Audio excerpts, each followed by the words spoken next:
Bexley Heath, London, September 11, 1999. An 87-year-old woman awoke that Saturday morning to the unusual noise of voices in the garden. Through the curtains, MELITA Norwood saw something she had never imagined.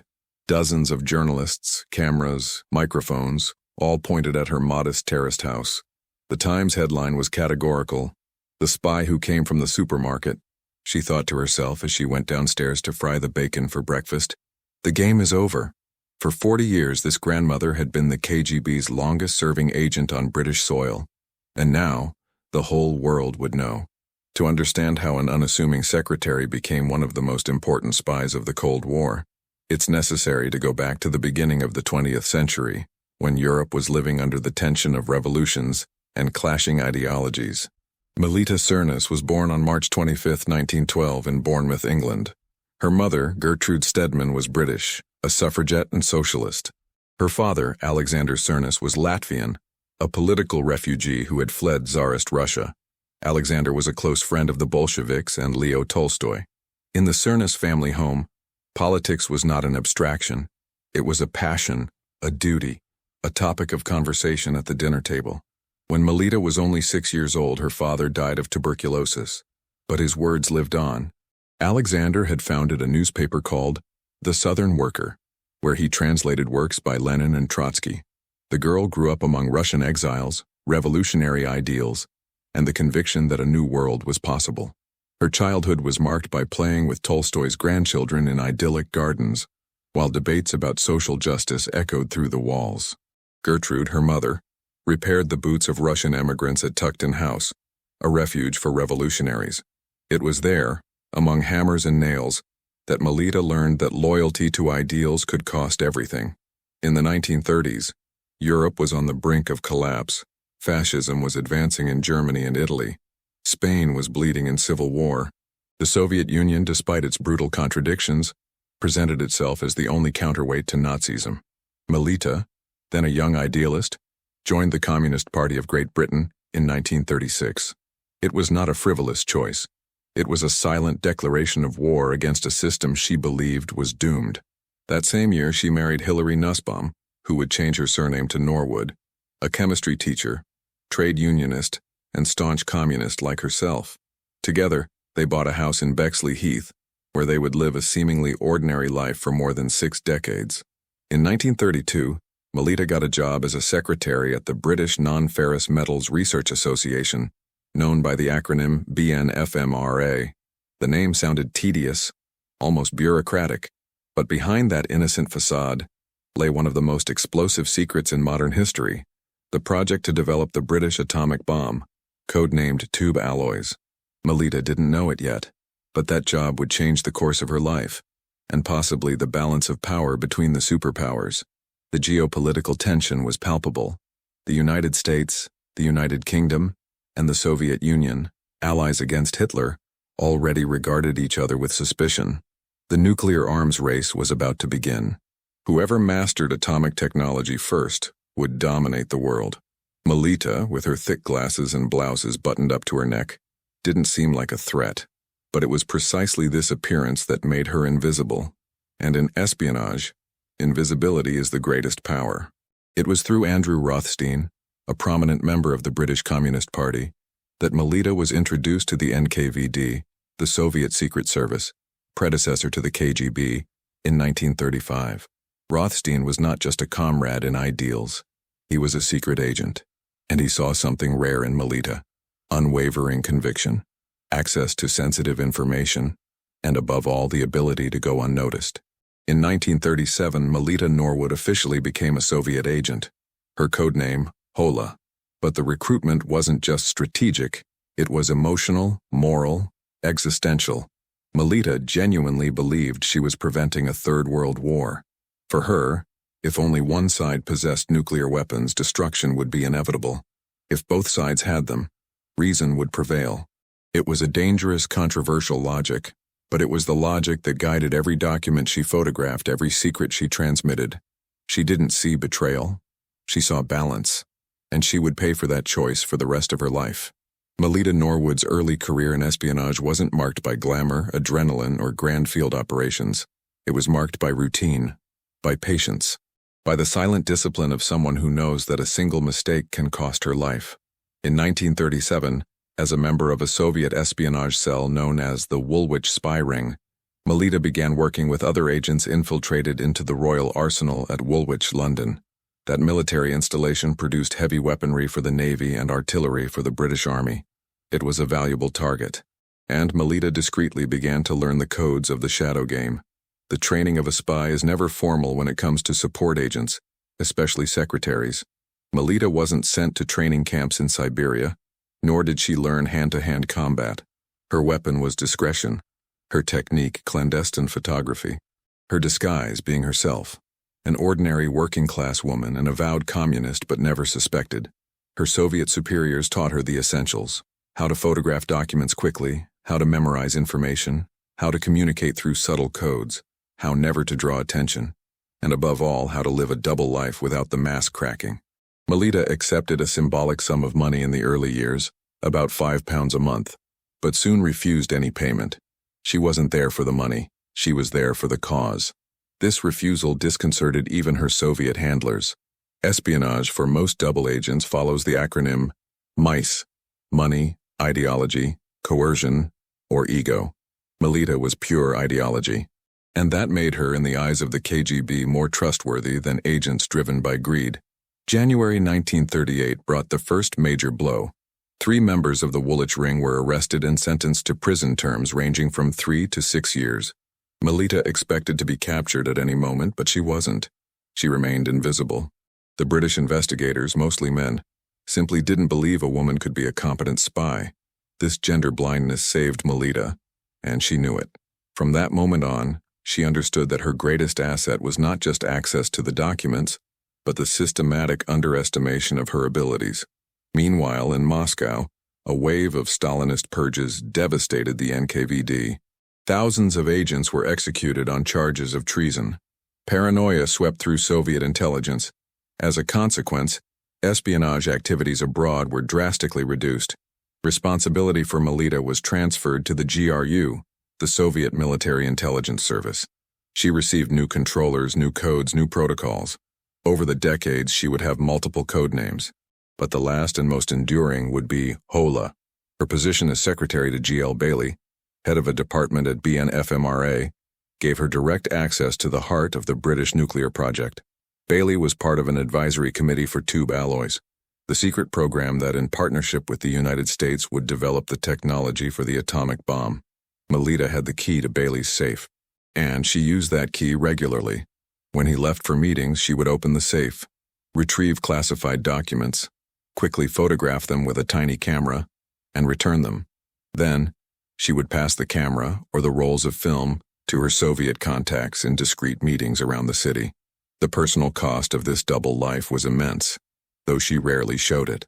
MELITA couldn't trust anyone outside the tight circle of Soviet controllers.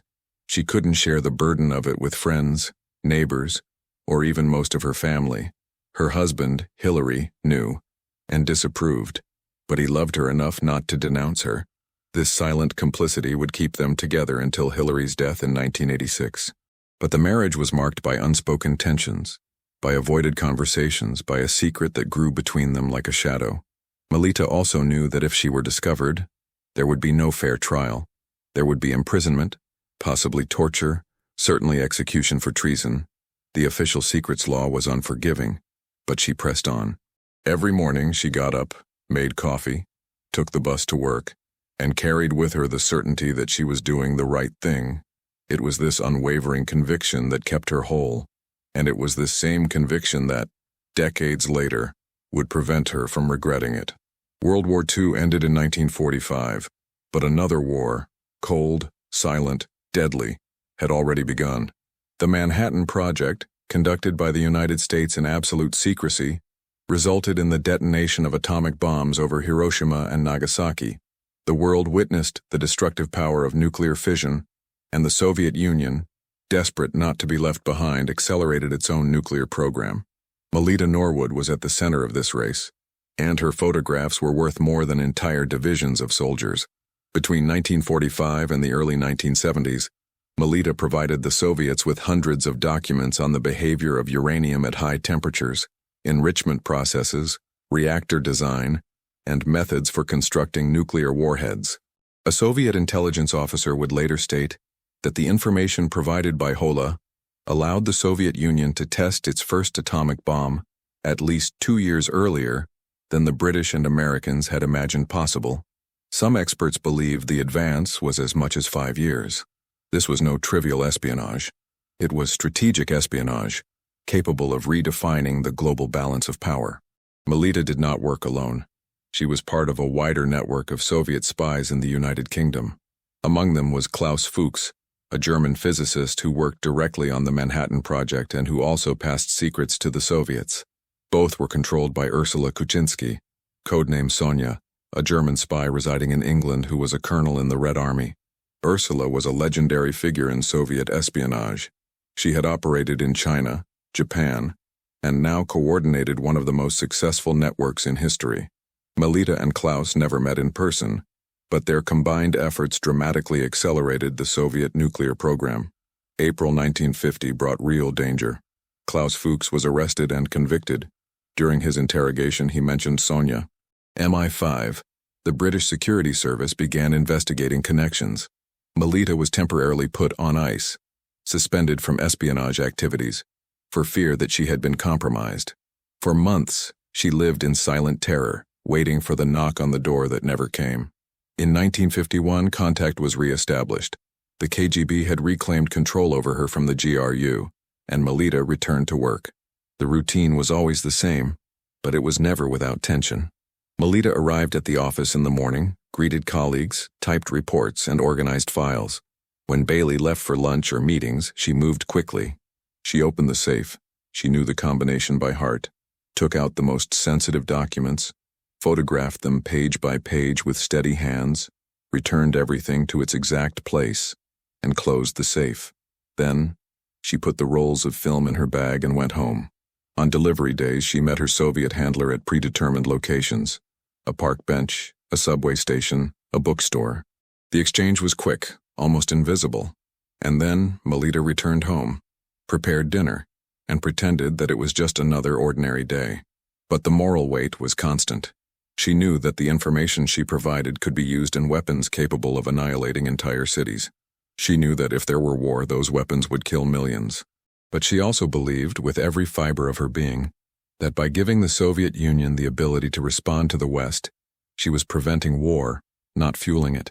She told herself that nuclear parity was the only guarantee of peace, and that logic kept her going. In 1958, MELITA joined the Campaign for Nuclear Disarmament, CND, a pacifist organization that fought against the proliferation of atomic weapons. The irony was brutal. By day, she publicly advocated for disarmament. For decades, she had helped the Soviet Union arm itself. But for MELITA, there was no contradiction. She believed that the path to peace first required a balance of power. Only then would disarmament be possible. The KGB recognized MELITA's worth. In 1958, they awarded her the Order of the Red Banner, one of the highest Soviet honors. In 1960, they offered her a monthly pension of £20. She refused. In 1962, they again offered her a lifetime pension. She accepted the honor but rejected the money. She didn't want to be paid. She wanted to be loyal.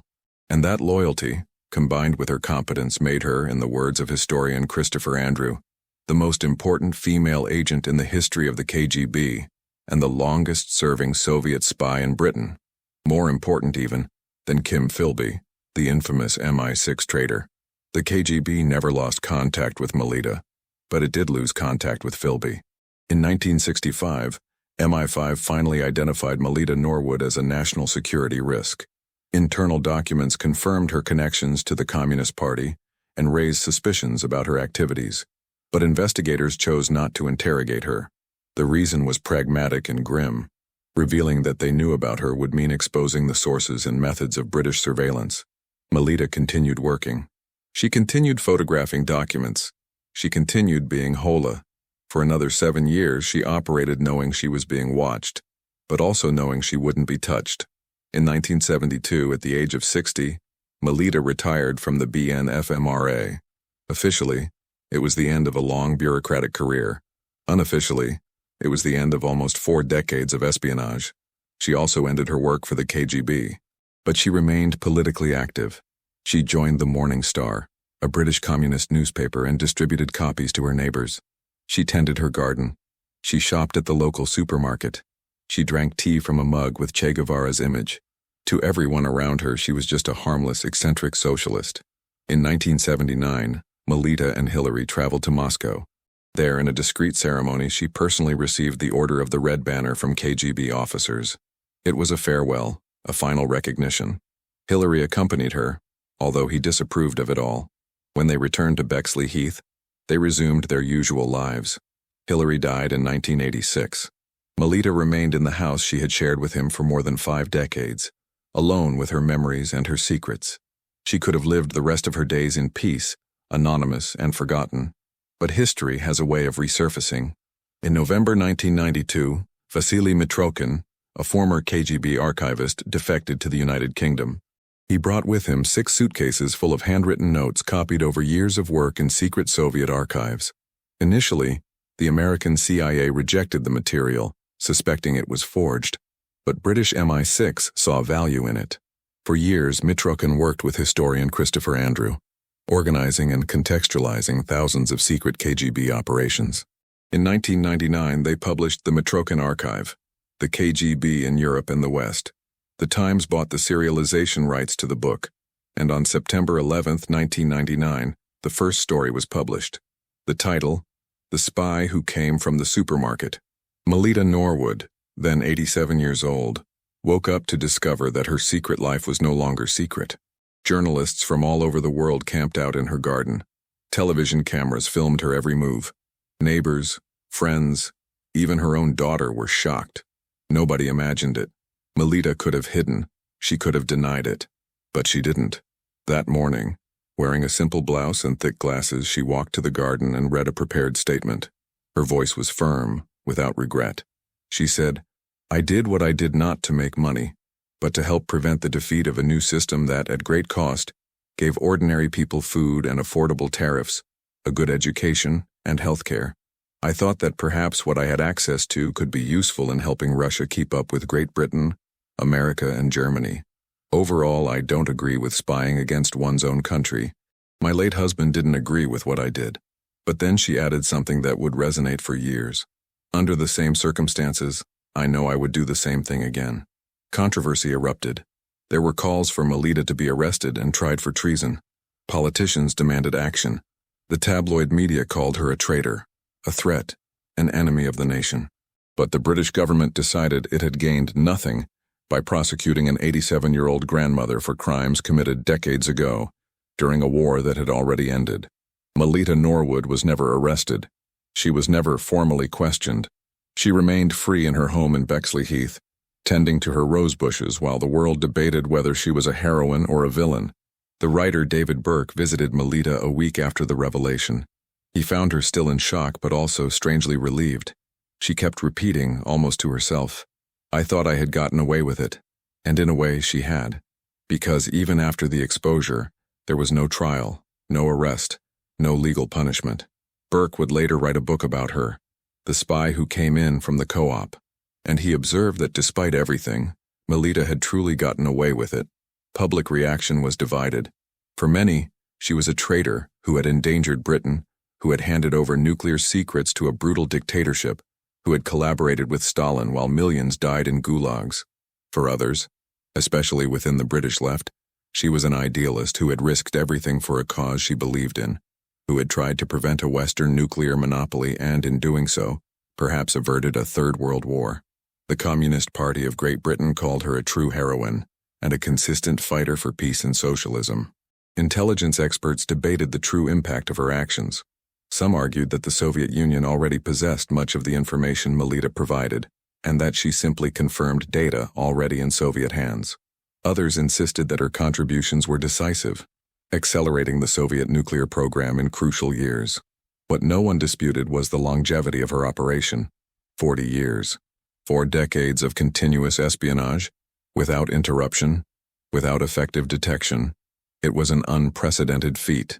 Christopher Andrew, the official historian of MI5, publicly stated that MELITA Norwood was more valuable to the KGB than the famous Cambridge Five, the group of British spies that included Kim Philby, Guy Burgess, Donald MacLean, Anthony Blunt, and John Cairncross. Andrew noted that while the KGB maintained constant contact with MELITA for decades, it completely lost track of Philby. This says something about reliability, competence, and the real value Moscow saw in her. MELITA lived her final years surrounded by unwanted attention, but also by a sense of peace. She never regretted anything. She never backed down. She continued to defend her choices until the end. In interviews, she maintained the same stance. She had done what she believed was necessary to balance world power and avoid nuclear apocalypse. Whether that was treason or heroism, she said, depended on which side of history one was on. On June 2, 2005, MELITA Norwood died of cancer and heart problems at New Cross Hospital in Wolverhampton. She was 93 years old. She died peacefully, surrounded by her daughter. Her death was reported internationally, but without the same fervor as in 1999. The world had moved on. The Cold War was history, and MELITA, finally, rested. But her story didn't end there. In 2013, author Jenny Rooney published Red Joan, a novel loosely based on MELITA's life. And in 2018, the film of the same name premiered, with Judi Dench playing the fictionalized version of the elderly spy. The work romanticized, dramatized, and altered facts, but it brought MELITA Norwood back into the public debate, and it raised questions that remain unanswered. Where is the line between loyalty and betrayal? Between conscience and crime? Between idealism and naivete? MELITA Norwood's legacy is complex, unsettling, impossible to summarize in simple judgments. She was a woman who believed in something greater than herself, who risked everything for a cause, who lived for decades under the crushing weight of secrecy, who was never captured because she was underestimated for being a woman, for being a secretary, for being ordinary, and who, in the end, faced the world without fear, without shame, without regret. Their story teaches us that espionage isn't always glamorous, nor always clear-cut, nor always about absolute good and evil. Sometimes it's about impossible choices made in impossible times, about ordinary people becoming pawns in games much bigger than themselves, about the courage to act according to one's conscience, even when the whole world disagrees, and about the human cost of living a life divided between public truth and private secrecy. MELITA Norwood spent 40 years photographing documents that could destroy cities, and she spent the last years of her life cultivating roses in a suburban garden.